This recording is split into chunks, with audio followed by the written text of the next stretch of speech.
السلام علیکم ورحمۃ اللہ وبرکاتہ۔ وعلیکم السلام ورحمۃ اللہ وبرکاتہ۔ الحمد للہ والصلاة والسلام علی رسول اللہ، اللہم صل علی سیدنا و مولانا محمد وبارک وسلم۔ یا ایھا النبی انا ارسلناک شاہدا ومبشرا ونذیرا وداعیا الی اللہ بإذنہ وسراجا منیرا وبشر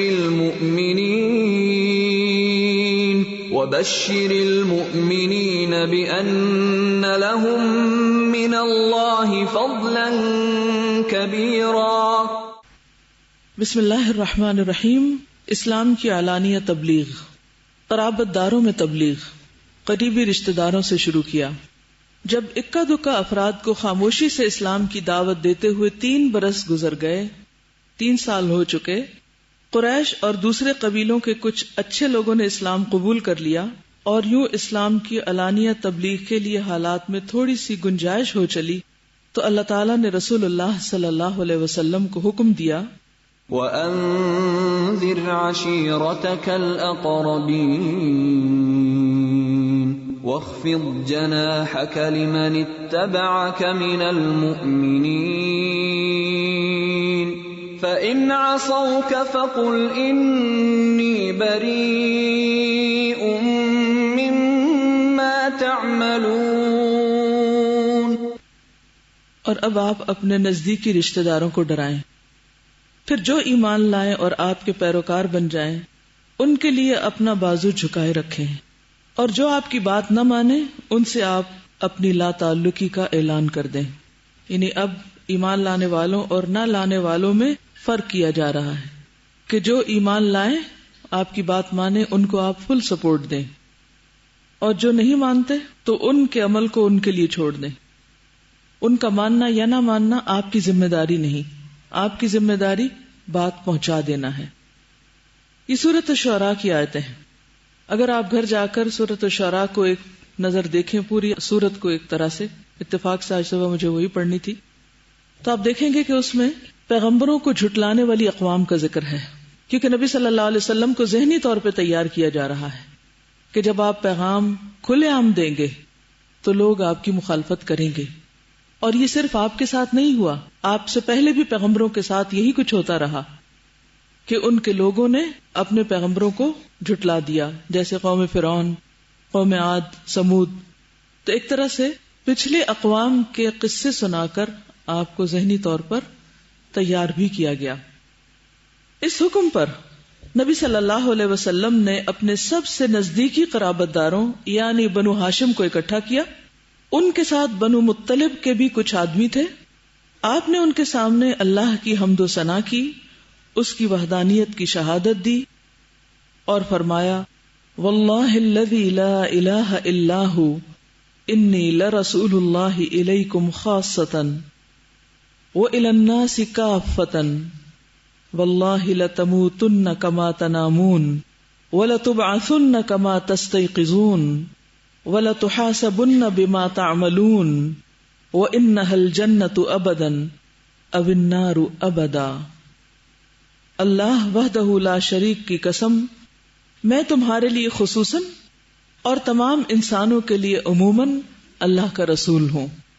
اللہ کی قسم، تم لوگ اسی طرح مر جاؤ گے جیسے سوتے ہو، پھر اسی طرح اٹھائے جاؤ گے جیسے جاگتے ہو، اس کے بعد تم سے تمہارے اعمال کا حساب لیا جائے گا۔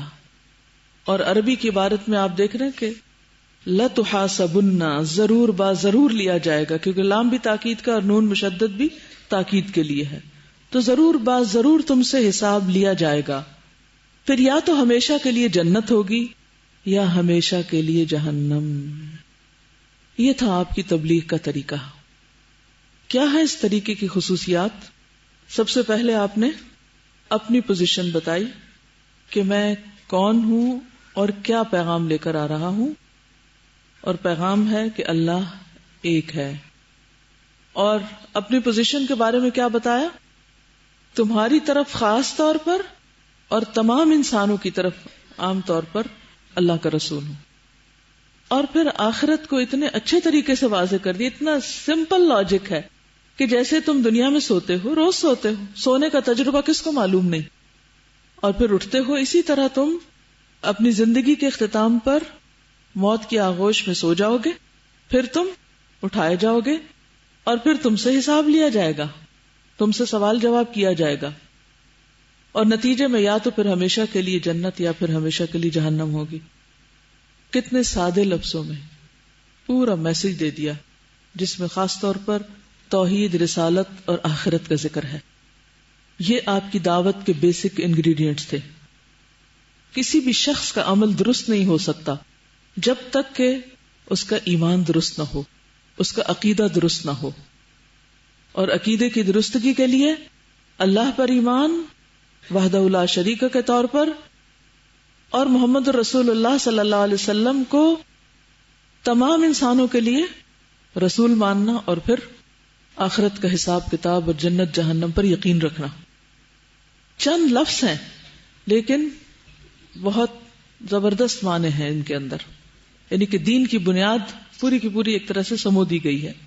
نبی صلی اللہ علیہ وسلم کی باتیں سن کر سب نے نرمی سے گفتگو کی، یعنی پہلا ریاکشن کچھ اچھا ہی تھا.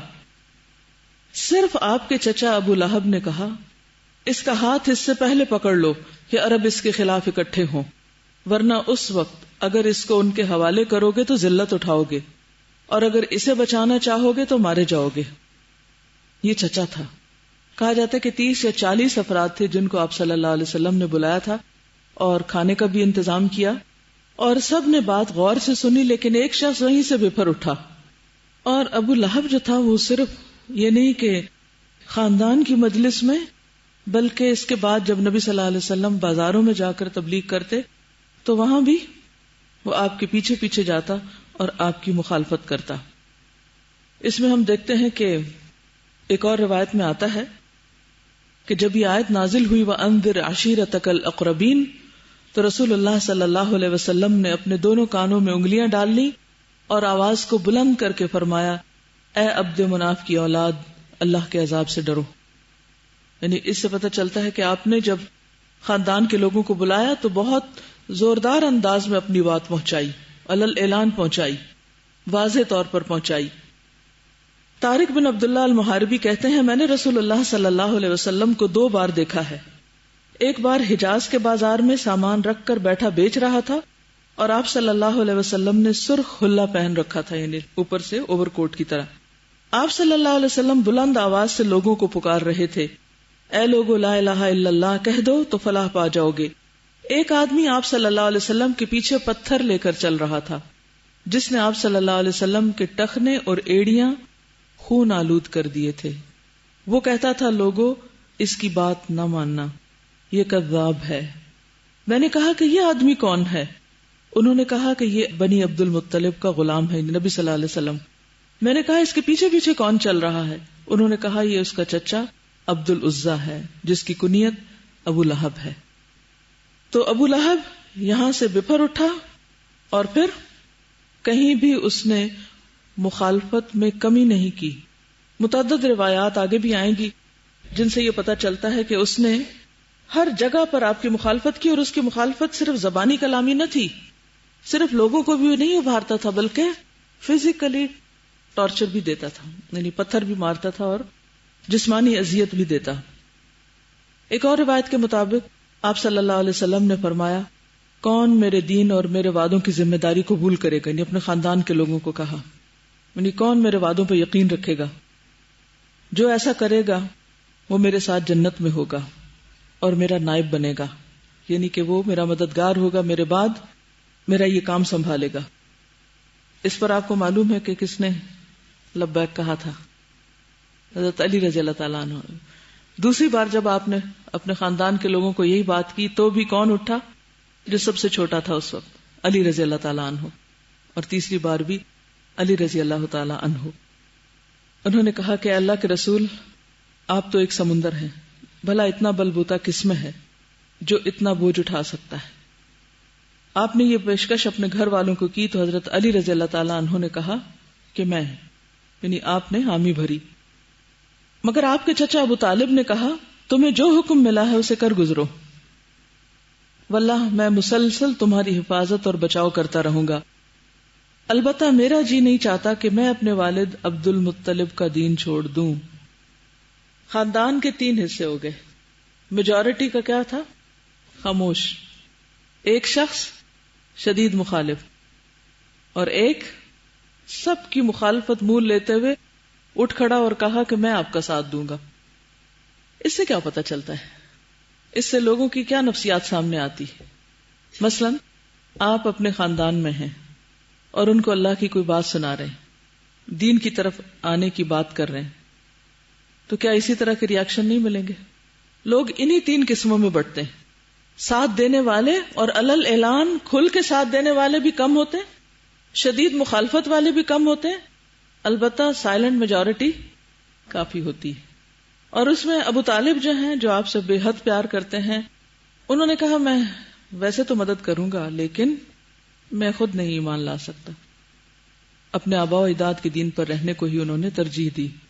عموماً خاندان کے بڑے اسی قسم کی باتیں کرتے ہیں. جب ان کے سامنے دین کی کوئی بات رکھی جاتی تو کہتے ہیں ہمارے ماں باپ تو ایسے نہیں کرتے تھے، یا ہمارے ہاں تو ایسا ہی ہوتا آیا. تو وہ روایات پسند ہوتے ہیں.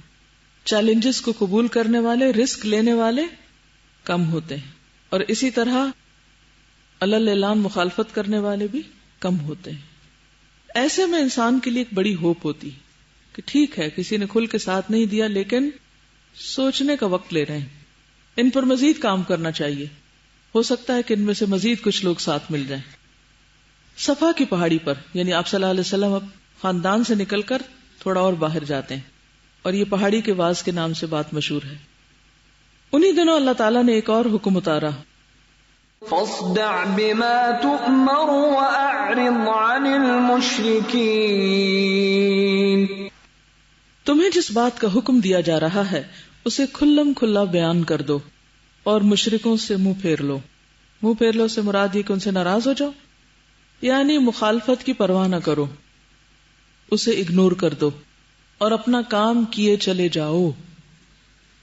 ہمارے عموماً کیا ہوتا ہے، جب ہماری کوئی ایک شخص بات نہ مانے تو ہم پیچھے ہٹ جاتے ہیں، اس سے اتنا دل کھٹا کر لیتے ہیں. شاید ابو لہب جیسا تو کوئی شخص عام طور پر ہوتا نہیں، لیکن اگر اس کا 10واں حصہ بھی ہمیں کوئی بات سنا دے تو ہم شاید وہیں رونے بیٹھ جائیں اور پھر ایک ہنگامہ کھڑا کر دیں، اور اصل مسئلہ تو بیچ میں ہی رہ جائے اور کوئی اور ہی جھگڑے شروع ہو جائیں.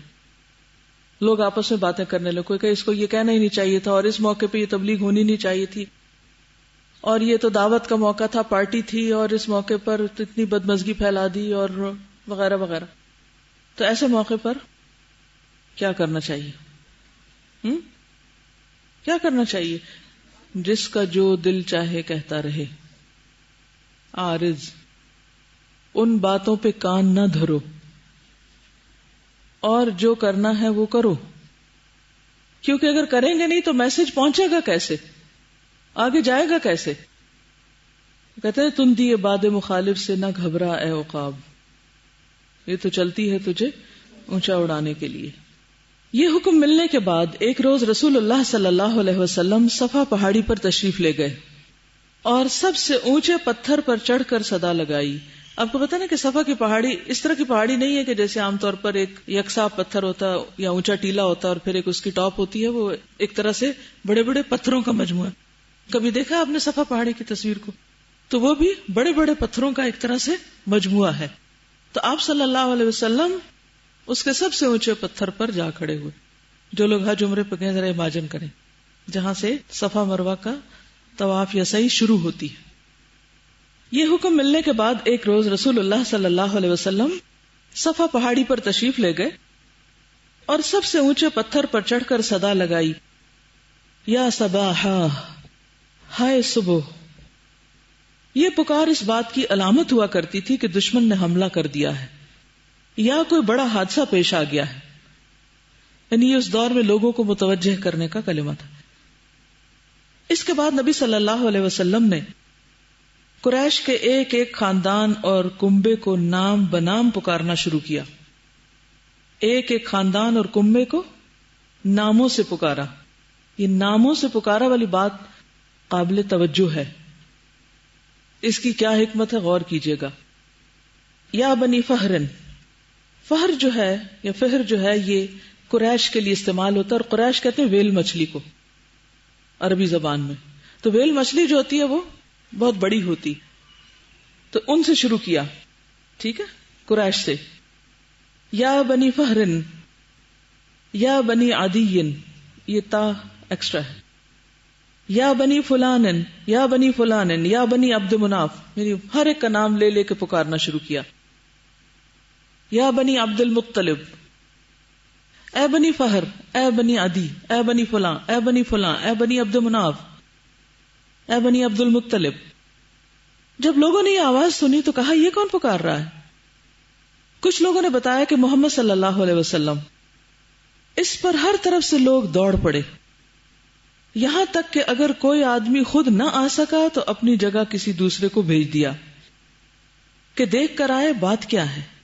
یوں جب سب اکٹھے ہو گئے تو آپ نے فرمایا ارأیتکم لو اخبرتکم ان خیلا بالوادی بسفح هذا الجبل ترید ان تغیر علیکم اکنتم مصدقیہ.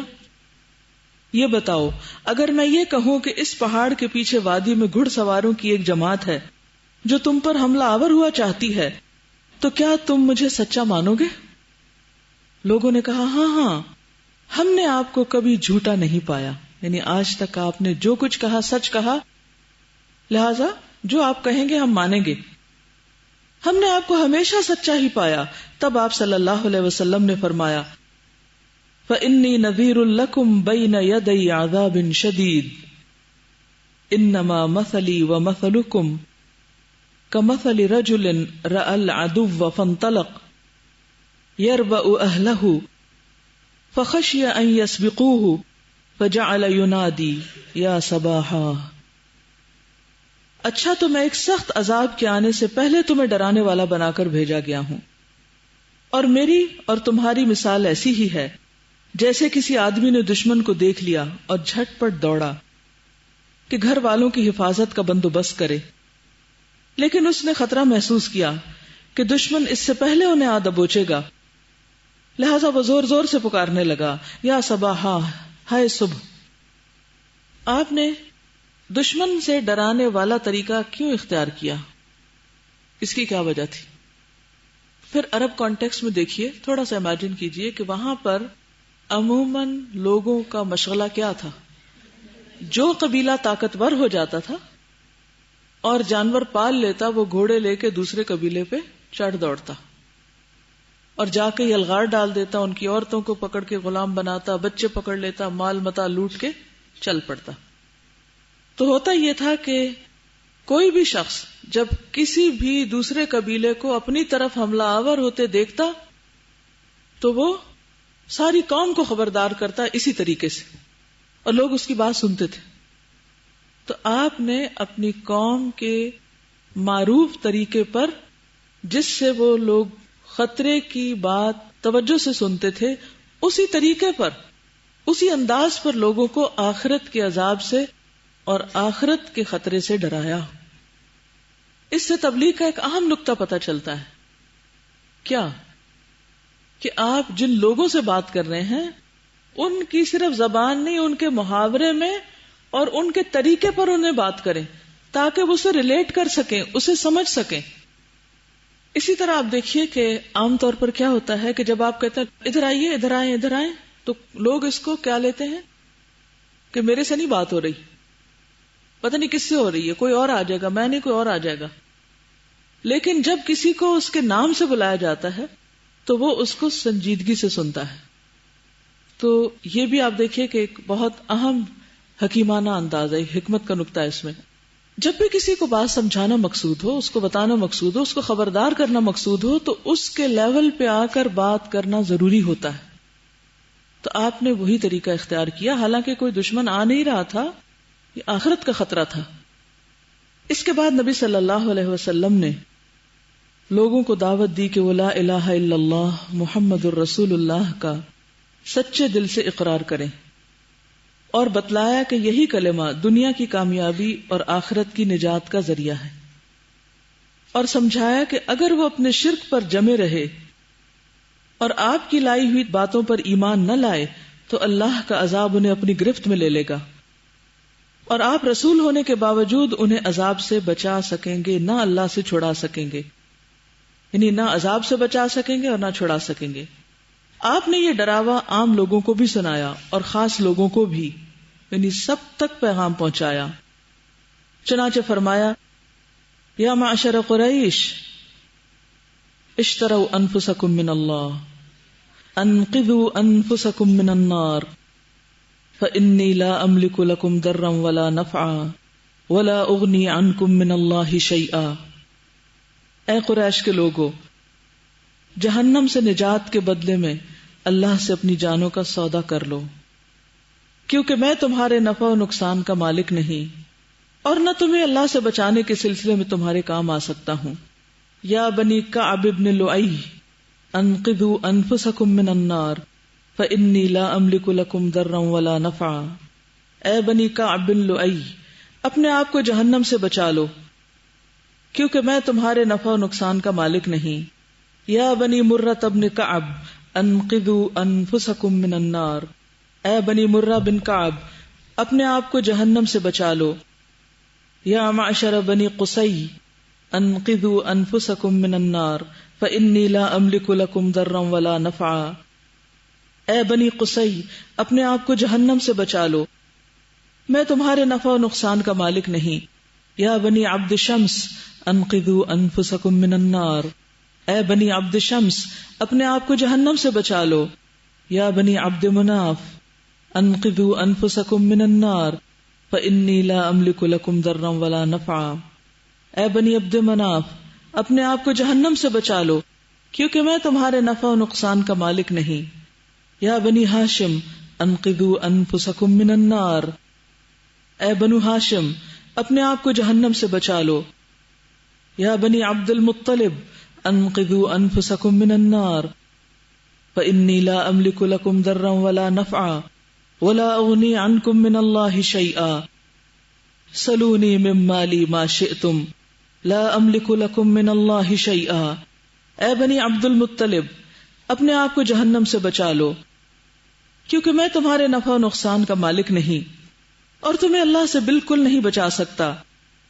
میرے مال میں سے جتنا چاہو مانگ لو، مگر میں تمہیں اللہ سے بچانے کے لیے کوئی اختیار نہیں رکھتا۔ یا عباس ابن عبد المطلب لا اغنی عنک من اللہ شیئا، اے عباس بن عبد المطلب، میں اللہ سے بچانے کے لیے تمہارے بھی کچھ کام نہیں آ سکتا۔ یا صفیہ بنت عبد المطلب عمت رسول اللہ صلی اللہ علیہ وسلم لا اغنی عنک من اللہ شیئا، اے رسول اللہ کی پھپھی صفیہ بنت عبد المطلب، میں اللہ سے بچانے کے لیے تمہارے بھی کچھ کام نہیں آ سکتا۔ یا فاطمہ بنت محمد رسول اللہ صلی اللہ علیہ وسلم سلینی بما شئتی انقذی نفسک من النار لا اغنی عنک من اللہ شیئا۔ اے رسول اللہ کی بیٹی فاطمہ، جو مال چاہو مانگ لو، مگر اپنے آپ کو جہنم سے بچاؤ، میں تمہیں بھی اللہ سے بچانے کے لیے کچھ کام نہیں آ سکتا۔ غیر ان لکم رحما سأبلھا ببلالھا، ہاں تم لوگوں سے نسب اور قرابت کا تعلق ہے جسے اس کی تری کے مطابق تر کروں گا، یعنی حق کے رشتہ داری نبھاؤں گا۔ تو نبی صلی اللہ علیہ وسلم نے ایک ایک کا نام لیا، کیونکہ اگر کسی ایک کو بھی چھوڑتے تو کہتے ہمیں نہیں پکارا تھا آپ نے، ہمیں نہیں کہا تھا، کیونکہ یہ قبائلی لوگ تھے، ٹرائبلز تھے، ان کے رسم و رواج اور طریقے مختلف ہوتے ہیں، ان میں سے ہر قبیلے کی الگ اپنی اہمیت ہوتی، اور ان کو متوجہ کرنے کے لیے بطور خاص انہیں مخاطب کرنا پڑتا ہے۔ تو آپ صلی اللہ علیہ وسلم نے ایک ایک کو مخاطب کیا، اور پھر ان میں سے جو مزید سردار تھے اور جو زیادہ قریبی لوگ تھے، چچا ہیں، پھپھی ہیں، اور پھر بیٹی ہیں، کیونکہ ان سے حضور صلی اللہ علیہ وسلم بہت پیار کیا کرتے تھے، اور یہ سب سے چھوٹی بیٹی تھی۔ اس وقت آپ کی باقی بیٹیاں بھی زندہ تھیں، لیکن سب سے چھوٹی کو کہہ کے بات ایک طرح سے اینڈ پہ آ کے مکمل ہوگی. قریش سے بات شروع ہوئی بنی فہر سے اور فاطمہ بنت رسول اللہ صلی اللہ علیہ وسلم پر آ کر مکمل ہوئی. ان سب کو آپ نے مخاطب کیا. کامن بات جو سب کے اندر ہے وہ کیا ہے کہ تم اپنے آپ کو آگ سے بچا لو، اور پھر میں تمہارے کسی کام نہیں آ سکتا، میں تمہارے کسی نفع نقصان کا مالک نہیں، اور یہ کہ میرے مال میں سے جو چاہتے ہو لے لو، دنیا کا فائدہ تمہیں دوں گا لیکن آخرت کا فائدہ نہیں دے سکتا. اس سے بہت اہم بات پتہ چلتی ہے کہ آخرت کا عذاب اور حساب اتنا شدید ہے کہ کوئی بھی کسی کے کام نہیں آئے گا. اگر اللہ کے رسول صلی اللہ علیہ وسلم اپنے خاندان کو اور اپنی بیٹی کو اور اپنے چچا اور اپنی پھپھی کو نام لے لے کے مخاطب کر کے پکار کے کہہ رہے ہیں کہ میں تمہیں وہاں نہیں بچاؤں گا، اپنے لیے خود کچھ کرو، تو باقی سب کے لیے کیا پیغام ہے؟ کیا یہاں ہم تک پہنچتے پہنچتے پیغام تبدیل ہو گیا؟ بات بدل گئی، بات ختم ہو گئی. ہمارے لیے بھی وہی پیغام ہے. ہم میں سے ہر ایک کو اپنے لیے خود کچھ کرنا ہوگا. کسی کا کیا ہمارے کام نہیں آئے گا. اور کوئی اس خوش فہمی میں نہ رہے کہ چونکہ ہم محمد صلی اللہ علیہ وسلم کی امت میں سے ہیں تو بس اتنا ہونا ہی کافی ہے اور یہی خوشخبری بہت ہے، اور اس کے بعد مزید کسی چیز کی ضرورت نہیں. کچھ کریں یا نہ کریں سب برابر ہے. ہرگز نہیں. انقذی نفسک من النار. اور پھر ایک اور اہم بات یہ کہ آپ نے اپنا مال آفر کیا. جو اللہ کی طرف بلانے والا ہوتا ہے وہ لوگوں کو فائدہ پہنچانے والا ہوتا ہے، اور وہ مال کے لالچ سے پاک ہوتا ہے کہ مال چاہیے تو لے لو لیکن آخرت میں کچھ نہیں ملے گا. دنیا دے سکتا ہوں، آخرت نہیں دے سکتا. آخرت کے لیے خبردار کروں گا اور کام تمہیں خود کرنا پڑے گا. ایک اور بڑا اہم نقطہ وہ یہ کہ آپ نے سارے خاندان کو خطاب کر کے انہیں پیغام پہنچا کے انہیں مال کی آفر کر کے کیا فرمایا کہ میری تمہاری رشتہ داری تو بہرحال قائم رہے گی، رشتے نہیں ختم ہوں گے. غیر ان لکم رحما سأبلها ببلالها، کہ رشتوں کو میں تر رکھوں گا، یعنی جہاں جہاں ضرورت ہوگی رشتہ داری کا حق دیتا رہوں گا جو آج سے پہلے دیتا رہا. لیکن آخرت میں رشتہ داری کام نہ آئے گی، کیونکہ اس دن تو یوم یفر المرء من اخیہ وامہ وابیہ وصاحبتہ وبنیہ لکل امرئ منہم یومئذ شأن یغنیہ.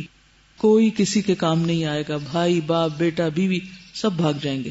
اس ڈراوے کے بعد لوگ ادھر ادھر بکھر گئے، سب چلے گئے، اور ایسا کوئی بیان نہیں ملتا کہ فوری طور پر لوگوں نے کسی قسم کی مخالفت یا تائید کی ہو. البتہ ابو لہب بدسلوکی سے پیش آیا. اس نے کہا تو سارا دن غارت ہو، تو نے اس لیے ہم کو اکٹھا کیا تھا. اس کے جواب میں سورۃ اللہب نازل ہوئی. بسم اللہ الرحمن الرحیم. تبت یدا ابی لہب وتب ما اغنى عنه ماله وما كسب سيصلى نارا ذات لهب وامرأته حمالة الحطب في جيدها حبل من مسد. تو اس صورت میں بتایا گیا کہ وہ خود، اس کی بیوی اور اس کا مال سب غارت ہو جائیں گے اور وہ جہنم کا ایندھن بنیں گے. جیسے کہ پیچھے بھی آپ نے ایک روایت میں سنا کہ ابو لہب نے نبی صلی اللہ علیہ وسلم کو کہیں بھی نہیں چھوڑا. آپ جہاں تبلیغ کے لیے جاتے تھے پیچھے جاتا تھا اور آپ کو جسمانی طور پر بھی تکلیف دیتا، یعنی جسمانی تشدد بھی کرتا. اتنے پتھر مارے کہ آپ کی ایڑیاں اور ٹخنے خون آلود کر دیے. حضرت ربیہ سے مروی ہے کہ میں نے ہجرت مدینہ سے پہلے نبی صلی اللہ علیہ وسلم کو ذی المجاز نامی بازار میں لوگوں کے سامنے اسلام کی دعوت پیش کرتے ہوئے دیکھا. نبی صلی اللہ علیہ وسلم کے پیچھے ایک بھینگا آدمی بھی تھا جو یہ کہہ رہا تھا کہ یہ شخص تمہیں تمہارے اور تمہارے آباء و اجداد کے دین سے برگشتہ نہ کر دے، یعنی جو آپ کہتے تھے وہ اس کے الٹ ساتھ ساتھ کہتا جاتا تھا۔ حضرت حارث بن حارث کہتے ہیں کہ میں نے اپنے والد سے کہا یہ مجمع کون سا ہے؟ انہوں نے کہا یہ لوگ اپنی قوم کے ایک صابی کے گرد جمع ہیں۔ صابی یعنی جو اپنے دین سے پھر گیا۔ اشارہ کس کی طرف ہے؟ نبی صلی اللہ علیہ وسلم کی طرف۔ کہتے ہیں کہ پھر ہم وہاں گئے تو دیکھا کہ رسول اللہ صلی اللہ علیہ وسلم لوگوں کو اللہ کی توحید اور اس پر ایمان لانے کی دعوت دے رہے ہیں، یعنی پہاڑی کے واز کے بعد آپ مجمع اور بازاروں میں جاتے تھے اور لوگ آپ کو جھٹلا رہے تھے اور آپ کو اذیت پہنچا رہے تھے، یہاں تک کہ آدھا دن گزر گیا، یعنی صبح سے شروع ہوئے اور آدھے دن تک لوگوں کو آپ پیغام دیتے رہے اور لوگ آپ سے ہٹ گئے۔ ایک عورت آپ کے پاس آئی جس کے سامنے سے دوپٹہ ہٹا ہوا تھا، اس نے ایک پیالہ اور رومال اٹھا رکھا تھا۔ آپ صلی اللہ علیہ وسلم نے اس سے وہ پیالہ لے لیا اور اس سے پانی پیا، وضو کیا اور اپنا سر اٹھایا اور فرمایا اے میری بیٹی اپنا دوپٹہ درست کر لو، گردن ڈھانپ لو اور اپنے باپ کے متعلق خوف زدہ نہ ہو۔ ہم نے کہا یہ عورت کون ہے؟ لوگوں نے کہا یہ آپ کی بیٹی زینب ہے۔ اس سے کیا پتہ چلتا ہے؟ ایک تو یہ کہ آپ جہاں لوگ ہوتے تھے وہاں خود جاتے تھے، لوگوں کے مجمع میں۔ دوسرے یہ کہ یہ نہیں کہ ایک دو باتیں کی اور پھر اس کے بعد اٹھ کے آ گئے، صبح سے لے کر دوپہر تک اتنا کہ نڈھال ہو جاتے۔ پھر آپ کی بیٹی کا کردار کیا تھا؟ خواتین کا کردار کیا تھا؟ ظاہر حضرت خدیجہ نے بھیجا ہوگا، یہ وہ خود آئی ہوں گی پانی لے کر اپنے والد کے لیے، اور ان کے چہرے پر غم کے آثار ہوں گے، پریشانی کے آثار۔ تو اس غم اور پریشانی میں بھی فکر کس بات کی ہے کہ بیٹی کا حیا نہ جائے۔ دوپٹہ ٹھیک کرایا اور پانی پی کر وضو کر کے کتنے ایک تازگی آ گئی ہوگی، اور کہا کہ اپنے باپ کے بارے میں خوف زدہ نہ ہو۔ تو یہ جتنے بھی مجمع ہوتے تھے وہاں پر عام طور پر ابو لہب پیچھے پیچھے ہوتا اور لوگوں سے کہتا کہ یہ شخص بھٹک گیا ہے اور تمہیں بھی بھٹکا دے گا۔ ایک اور روایت میں بھی آتا ہے، ربیہ کہتے ہیں کہ میں نے ہجرت مدینہ سے پہلے آپ کو ذی المجاز نامی بازار میں لوگوں کے سامنے اپنی دعوت دیتے ہوئے دیکھا۔ آپ فرما رہے تھے کہ لوگوں، تمہیں اللہ حکم دیتا ہے کہ صرف اسی کی عبادت کرو، کسی کو اس کے ساتھ شریک نہ ٹھہراؤ۔ نبی صلی اللہ علیہ وسلم کے پیچھے ایک بھینگا آدمی بھی تھا جو یہ کہہ رہا تھا کہ یہ شخص تمہیں حکم دے رہا ہے تم اپنے آباء و اجداد کے دین کو چھوڑ دو۔ میں نے لوگوں سے پوچھا کہ یہ پیچھے والا کون ہے؟ کہا کہ یہ ابو لہب، آپ کا چچا۔ تو ان سب جگہوں پر ابو لہب، یعنی اب دیکھیں کہ خاندان کے مجمع میں بھی اسی نے اٹھ کے مخالفت کی، پھر پہاڑی پر بھی اسی نے مخالفت کی، اور پھر جس بازار اور جس مجمع میں آپ جاتے وہاں بھی پیچھے چل پڑتا۔ آپ اللہ کی وحدانیت کا درس دیتے اور یہ اس کو کس طرح ٹویسٹ کرتا اور کیا کہتا کہ یہ تمہیں آباء و اجداد سے برگشتہ کر رہا ہے، کیونکہ آباء و اجداد سے ہر ایک کو محبت ہوتی۔ تو اس سے یہ بھی پتہ چلتا ہے کہ ہر دور میں حق کی دعوت، دین کی دعوت دینے والے کی باتوں کو بدل دیا جاتا، ٹویسٹ کیا جاتا، اس کو بدنام کیا جاتا، اس کے الفاظ کو موڑ توڑ کر اور اس کے پیغام کو بدل کر پیش کیا جاتا ہے۔ تو کہتے ہیں کہ جہاں تک عام لوگوں کا تعلق ہے تو لگتا ہے کہ یہ ڈراوا سن کر وہ حیرت میں پڑ گئے اور فوری طور پر کوئی فیصلہ نہیں کر سکے کہ انہیں کیا کرنا چاہیے۔ لیکن جب وہ گھروں کو واپس ہوئے، طبیعتوں کو قرار آیا، حیرت و تعجب ختم ہوا اور وہ مطمئن ہو گئے، تو متکبرانہ خیالات نے اپنی راہ بنائی اور انہوں نے اس تبلیغ اور ڈراوے کو حقارت اور مذاق کی نظر سے دیکھا۔ یعنی پہلے تو آواز سنی تو شوق ہو گئے، سب آ گئے، خوف زدہ ہوئے، بات سنی اور حیرت میں پڑ گئے کہ یہ بالکل ایک انوکھی سی بات ہے، پھر گھروں کو واپس چلے گئے، پھر کام ڈاؤن ہوئے، پھر ان کے اندر کا تکبر اٹھا کہ اچھا ہمیں ہمارے دین سے ہٹانا چاہتے ہیں۔ چنانچہ نبی صلی اللہ علیہ وسلم جب ان کے بڑوں کے پاس سے گزرتے تو وہ اس طرح کی باتیں کرتے، یہی ہے جسے اللہ نے رسول بنا دیا۔ ابو کبشہ کا یہ لڑکا آسمان سے مخاطب کیا جاتا ہے۔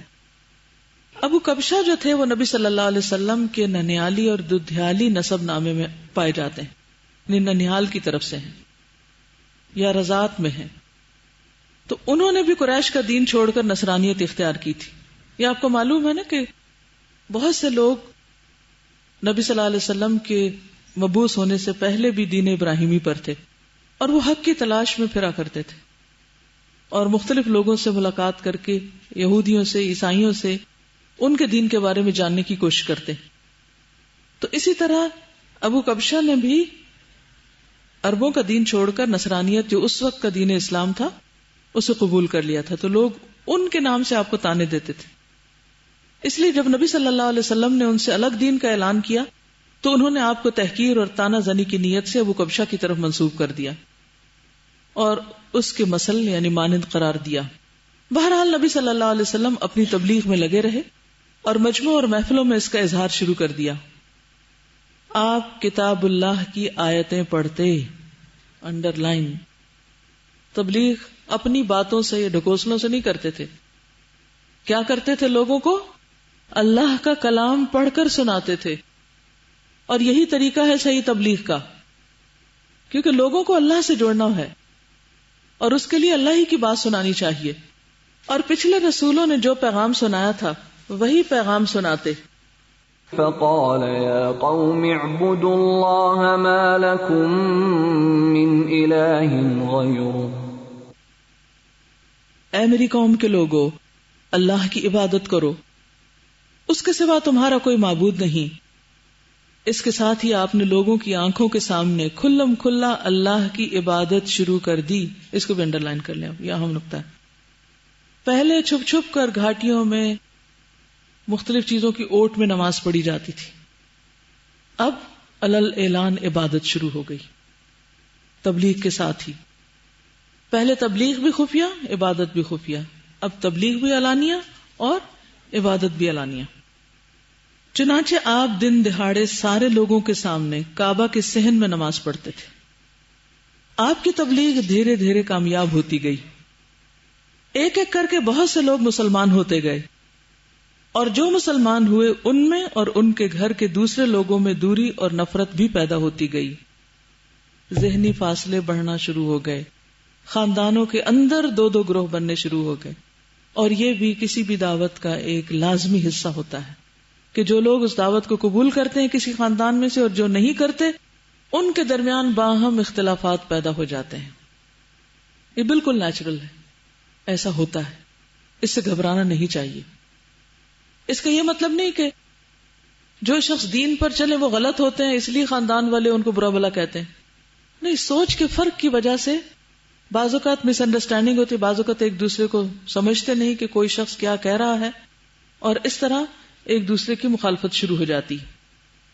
ایک اور چیز جو بطور خاص آپ سے پوچھنا چاہوں گی کہ کھلم کھلا نماز پڑھنے میں کیا حکمت تھی؟ ہم کہتے ہیں نا نماز تو ایک ذاتی عبادت ہے، آپ کا پرسنل معاملہ ہے. نماز کو تو چپ کے ہی پڑھنا چاہیے اور ویسے بھی دکھاوا ہوتا ہے. تو مثلاً کئی دفعہ ایسا ہوتا ہے نا کوئی شادی پارٹی ہوتی ہے تو لوگ اکٹھے ہوتے خاندان والے، تو جنہوں نے نماز پڑھنی ہوتی ہے وہ چھپتے پھرتے ہیں اور وہ اٹھ کے کسی کونے گوشے خدرے میں ادھر ادھر جا کے نماز پڑھ کے پھر واپس آ کے انہیں میں شامل ہو جاتے ہیں کہ جیسے کوئی جرم کر کے آئے. تو پورے اعتماد کے ساتھ علل اعلان کسی مجمع میں مراد یہ کہ کسی بھی ایسی جگہ پر جہاں لوگ دیکھ رہے ہوں وہاں نماز پڑھنا کیوں ضروری ہے؟ جی ہاں، کوئی بھولا ہوا ہوتا تو اس کو یاد آ جاتی، دوسروں کو بھی ہمت حوصلہ ہونے لگتا ہے. جی ہاں، اگر آپ کو یہ یقین ہے کہ آپ درست ہیں تو پھر آپ کو لوگوں سے ڈرنا نہیں چاہیے. اور ایک اور اہم بات یہ کہ لوگوں کو اپنے عمل سے سکھائیں. نماز ایک ایسا خوبصورت طریقہ ہے کہ جب کوئی انسان اس طریقے پر کھڑا ہوتا ہے یا رکوع کرتا ہے یا سجدے میں جاتا ہے لازماً دوسرے کو متاثر کرتا ہے. یہ ہو ہی نہیں سکتا کہ کوئی نماز پڑھ رہا اور وہ صحیح نماز پڑھ رہا، یعنی صحیح والی پڑھ رہا خشوع و خضوع کے ساتھ. تو یہ نہیں ہو سکتا کہ دوسرے کے دل پر ایک خاص کیفیت نہ گزرے، کیونکہ یہ سجدہ انسان کی فطرت میں ہے. نماز جو ہے یہ دراصل انسان کے عقیدے کی سچائی کا نام ہے کہ جو وہ کہتا ہے وہ سچا ہے، یعنی عمل کر کے دکھاتا ہے. جو وہ زبان سے کہتا ہے وہ ایک خاص طریقے پر جیسا اللہ کو پسند ہے ویسا وہ کر کے دکھاتا ہے. اسی لیے اس کو کہا گیا نا اسلام اور کفر کے درمیان فرق کرنے والی. اتنی بڑی بات کہ اسلام اور کفر کے درمیان حد فاصل. اس سے پتہ چلے گا کہ کون مسلمان ہے اور کون نہیں. ہاں اس لیے کہ صرف زبان سے کہنا تو بہت آسان ہے, کوئی بھی اٹھ کے کہہ دے گا, لیکن جب آپ وہ کر کے دکھائیں گے جو آپ کہتے ہیں تو ہی آپ کو سچا مانا جائے گا. جی, جو جہری نمازیں ہوتی تھی جس میں تلاوت کی جاتی تھی, خاص طور پر حضرت ابوبکر صدیق رضی اللہ تعالیٰ عنہ نے پہلی مسجد بنائی تھی اپنے گھر میں, اور وہ جب قرآن پاک پڑھتے تھے نماز کے اندر اور روتے تھے بہت, تو مشرکین کی عورتیں اور بچے دیکھ کر بہت متاثر ہوتے تھے, اور اس طرح نماز ذریعہ بن گئی تھی تبلیغ کرنے کا.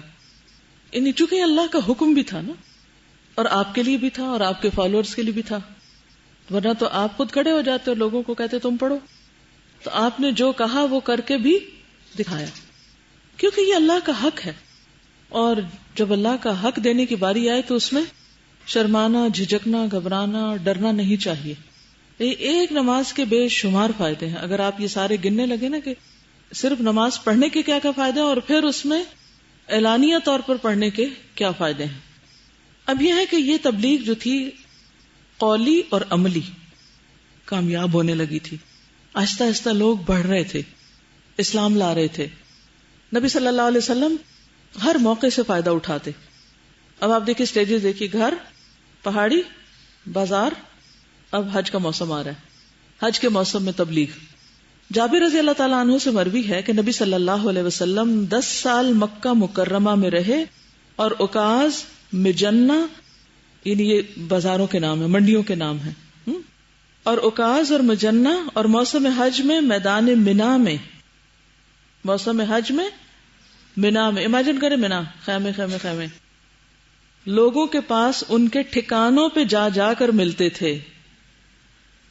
سب لوگ اپنے اپنے خیموں میں ہوتے ہیں نا وہاں پر, تو آپ ایک ایک خیمے میں جاتے, ان کے ٹھکانوں پہ جاتے اور فرماتے کہ مجھے اپنے یہاں کون ٹھکانہ دے گا, کون مدد کرے گا, کیونکہ ہجرت کا موقع آ رہا تھا نا, میں اپنے رب کا پیغام پہنچا سکوں اور اسے جنت مل جائے.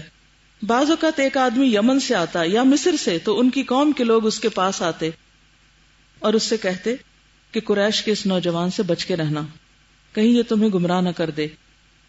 نبی صلی اللہ علیہ وسلم جب ان کے خیموں کے پاس سے گزرتے تو وہ انگلیوں کے ساتھ اشارے کرتے, یعنی پوائنٹ آؤٹ کرتے, حتیٰ کہ اللہ نے ہمیں نبی صلی اللہ علیہ وسلم کے لیے یثرب سے اٹھا دیا اور ہم نے انہیں ٹھکانہ فراہم کیا اور ان کی تصدیق کی.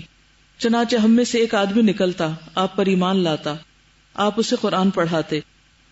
جب وہ واپس گھر پلٹ کر آتا تو اسلام کی برکت سے اس کے اہل خانہ بھی مسلمان ہو جاتے, حتیٰ کہ انصار کا کوئی گھر ایسا باقی نہ بچا جس میں مسلمانوں کا ایک گروہ نہ ہو. یہ سب لوگ علانیہ اسلام کو ظاہر کرتے تھے. تو اس حدیث سے کیا پتہ چلتا ہے کہ آپ صلی اللہ علیہ وسلم حج کے موسم میں خاص طور پر تبلیغ کیا کرتے تھے. ہم نے آج حج کو صرف ایک ریچول بنا لیا, اور اس میں زیادہ سے زیادہ ہماری توجہ کس پہ ہوتی ہے کہ ہم اپنی عبادت کر لیں, لوگوں سے ملتے نہیں یا اوروں کو پیغام نہیں پہنچاتے یا اپنی ہی اس میں مگن رہتے ہیں.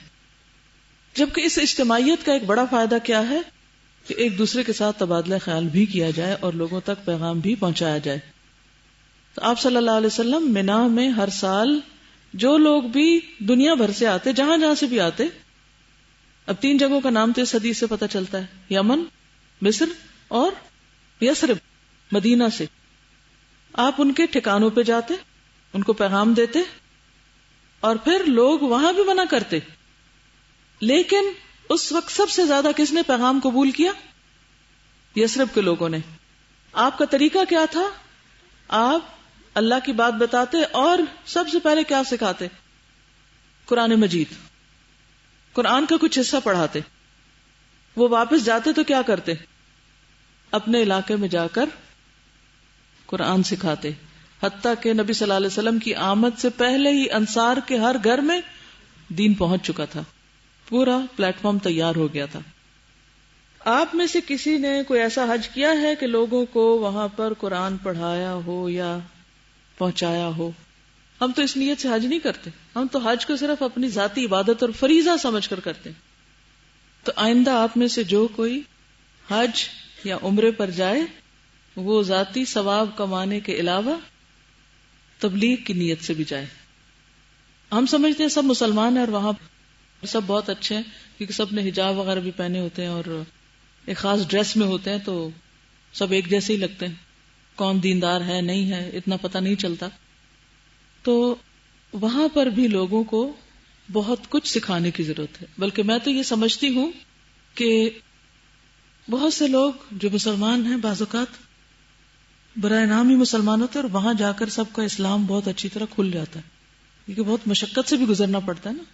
تو انسان دین کے جس لیول پر ہوتا ہے اس کا اظہار وہاں ہو جاتا ہے کسی نہ کسی طرح. یہ کہتے ہیں کہ الہدا کا عمرہ گروپ گیا تھا تو اس میں یہ سب لوگ بیٹھ کر حرم میں ایک وقت رکھا تھا کہ جب یہ لوگ سورۃ الملک وہاں یاد کرواتے تھے اور بہت سے لوگوں نے یاد کی تھی الحمدللہ. تو باقی لوگ خود بھی اللہ توفیق دے تو ضرور کریں اور اگر کوئی جا رہا ہو تو اس کو بھی یہ ٹپ دیں کہ یہ بھی نبی صلی اللہ علیہ وسلم کی سنت ہے کہ موسم حج میں خاص طور پر تبلیغ کرنا. اب کیا ہے کہ وہاں بھی آپ کی مخالفت شروع ہو گئی. حاجیوں کو آگاہ کرنے کے لیے قریش کے مشورے.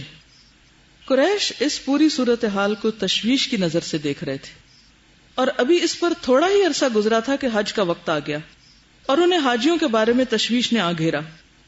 چنانچہ ان کی ایک جماعت ولید بن مغیرہ کے پاس آئی. یہ ان میں عمر رسیدہ اور مرتبے کا آدمی تھا. اس نے کہا دیکھو حج کا وقت آ گیا ہے, اب ہر طرف سے لوگ تمہارے پاس آئیں گے اور وہ تمہارے اس صاحب کا معاملہ سن ہی چکے ہیں, بات پہنچ چکی ہے, لہذا کوئی ایک رائے طے کر لو اور مختلف باتیں نہ کہنا ورنہ ایک دوسرے کو جھٹلا بیٹھو گے. لوگوں نے کہا آپ ہی کہیں اور ہمارے لیے کوئی رائے طے کر دیں. اس نے کہا نہیں بلکہ تم لوگ کہو میں سنوں گا. سرداری کا انداز دیکھیے. لوگوں نے کہا اچھا تو ہم کہیں گے وہ کاہن ہے. اس نے کہا وہ کاہن نہیں ہے, ہم نے کاہنوں کو دیکھا ہے, اس میں نہ ان کی سی گنگناہٹ ہے نہ تک بندی, یعنی جس طرح کی باتیں کاہن کرتے ہیں یہ ویسی باتیں نہیں کرتا. لوگوں نے کہا تب ہم کہیں گے وہ پاگل ہے. اس نے کہا وہ پاگل بھی نہیں ہے, ہم پاگل پن کو بھی جانتے پہچانتے ہیں, اس میں نہ پاگلوں کی سی گھٹن ہے نہ الٹی سیدھی حرکتیں نہ بہکی بہکی باتیں. لوگوں نے کہا تب ہم کہیں گے کہ وہ شاعر ہے. اس نے کہا وہ شاعر بھی نہیں ہے, ہمیں شعر و شاعری کی تمام قسمیں معلوم ہیں, وہ شاعر نہیں ہے. لوگوں نے کہا اچھا تو ہم کہیں گے کہ وہ جادوگر ہے. اس نے کہا وہ جادوگر بھی نہیں ہے, ہم نے جادو اور جادوگر سب دیکھے ہیں, اس میں نہ ان کی سی جھاڑ پھونک ہے نہ گرہ بندی. لوگوں نے کہا تب ہم کیا کہیں. ولید بن مغیرہ خالد بن ولید کا باپ ہے اور اس کے 10 بیٹے تو بہت مالدار آدمی تھا اور اس کی بات مانی سنی جاتی تھی. تو اس کے اندر جو لیڈرشپ کوالٹی ہے اس میں 2 باتیں سامنے آ رہی. ایک تو یہ کہ چھوٹتے ہی خود مشورے نہیں دینے شروع کر دی, تقریر نہیں جھاڑی. 2 باتیں کی. ایک تو یہ کہ سب ایک بات پہ جمع ہو کہ بڑے اکٹھے ہوں گے تو ہی باقی لوگ تمہاری بات سنیں گے. جب میاں بیوی میں اختلاف ہوتا ہے, بڑوں میں اختلاف ہوتا ہے تو بچے اس سے خوب بگڑتے ہیں. دوسری بات یہ ہے کہ اس نے لوگوں سے رائے لی, اچھا تم کیا کہو گے, تم کیا کہو گے, تم کیا کہو گے. اور جب سب کی سن لی تو سب کی اصلاح بھی ساتھ ساتھ کرتا گیا. اور اس کے بعد اس نے کہا واللہ اس کی بات میں مٹھاس, رونق اور تازگی ہے. اب دیکھیے دل ان کے حق کو کیسے مانتے ہیں. اس کی جڑ پائیدار اور اس کی شاخ پھلدار ہے, تم جو کچھ بھی کہو واضح ہو جائے گا کہ وہ باطل ہے, یعنی تمہاری بات باطل ہوگی. ویسے زیادہ مناسب یہی ہے کہ وہ جادوگر ہے اور اس کی بات میں جادو ہے. وہ اس کے ذریعے سے باپ بیٹے میں, بھائی بھائی میں, میاں بیوی میں, آدمی اور اس کے خاندان میں تفرقہ ڈال دیتا ہے, کیونکہ عموماً جادوگر اسی قسم کے کام کرتے. یہ بات طے کر کے لوگ وہاں سے اٹھے اور انہوں نے حج کے لیے آنے والوں کی راہ میں بیٹھنا شروع کر دیا, یعنی باہر نکل کے قافلوں کے رستے میں بیٹھ گئے. اب جو بھی ان کے پاس سے گزرتا اس سے آپ کی بات ذکر کرتے اور ڈراتے. نتیجہ یہ ہوا کہ لوگوں نے آپ کو دیکھنے اور سننے سے پہلے ہی آپ کا معاملہ جان لیا. تو گویا جو آپ کی مخالفت کرنے والے تھے وہ بھی آپ کا پیغام لے کے لوگوں تک جا رہے تھے. تو اس لیے اگر کبھی مخالفت ہو تو اس کو بھی پازیٹیولی لیں کہ جن لوگوں کو ہم اپنی کوشش سے پیغام نہیں پہنچا سکے ان کو ہمارے مخالفوں نے پہنچا دیا. سچ کی جو ٹھنڈک ہے اور جو اس کا اطمینان ہے وہ انسان کو دنیا اور آخرت سے بے نیاز کر دیتا ہے۔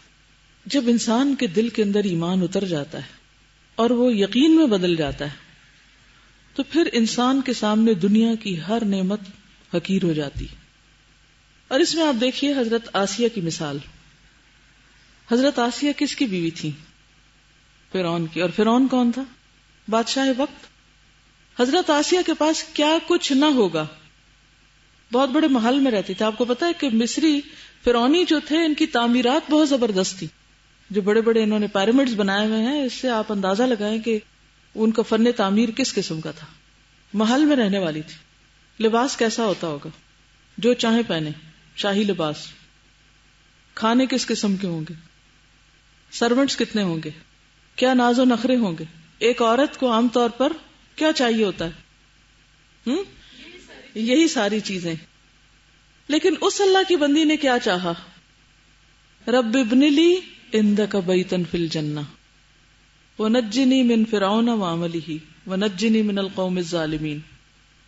اب دیکھیے کہ وہ کیا حلاوت تھی، وہ ایمان کی کیسی ٹھنڈک اور مٹھاس تھی کہ جس نے دنیا کے محلات اور لباس اور کھانے اور خدام اور رونق اور شان و شوکت اور عزت اور ان سب چیزوں سے بے نیاز کر دیا۔ خاتون تھی ایک۔ قرآن مجید میں آتا ہے وضرب الله مثلا للذين آمنوا امرأة فرعون إذ قالت رب ابن لي عندك بيتا في الجنة ونجني من فرعون وعمله ونجني من القوم الظالمين۔ اور یہ بھی ایک عورت کی بات ہے نا، اور یہ بھی جنت کی جو بلند درجے کی خواتین ہیں جن کو دنیا میں جنت کی بشارت ملی۔ میں غور کر رہی تھی کہ جتنی بھی عورتیں جن کو جنت کی بشارت ملی ان کا آپ کردار دیکھیں۔ حضرت خدیجہ ہے، حضرت مریم ہے، حضرت آسیہ ہیں، حضرت فاطمہ ہے۔ حضرت آسیہ نے کس کو پالا تھا؟ موسیٰ علیہ السلام۔ مریم علیہ السلام نے عیسیٰ علیہ السلام کو۔ فاطمہ رضی اللہ تعالی عنہا نے حسن حسین کو، اور خدیجہ رضی اللہ تعالی عنہا نے حضرت فاطمہ کو، اور دیگر ان کی جو بہنیں تھیں۔ تو اس میں جو ایک مدرہڈ کا رول ہے کہ بہترین مائیں اور بہترین طریقے سے پھر بچوں کی تربیت کرنے والی، وہ رول ان کا ساتھ ہے اور ایک بہت اہم کردار ہے۔ اور پھر حضرت خدیجہ اور حضرت فاطمہ جو ہیں وہ بیوی ہیں، حضرت فاطمہ حضرت علی کی اور حضرت خدیجہ حضور صلی اللہ علیہ وسلم کی۔ تو بحیثیت ماں اور پھر بحیثیت بیوی کے کیسا عمدہ کردار نبھایا۔ اور حضرت آسیہ جو ہیں ان کو ایک اور طرح کی مشقت سے واسطہ پڑا۔ تو بات یہ ہے کہ کسی بھی ماحول میں عورت ہو، اور پھر یہاں حضرت زینب کو آپ دیکھیے ان کا کیا کردار ہے۔ تو اصل بات ہے کہ ایمان کا درجہ اور ایمان کا لیول کیا ہے۔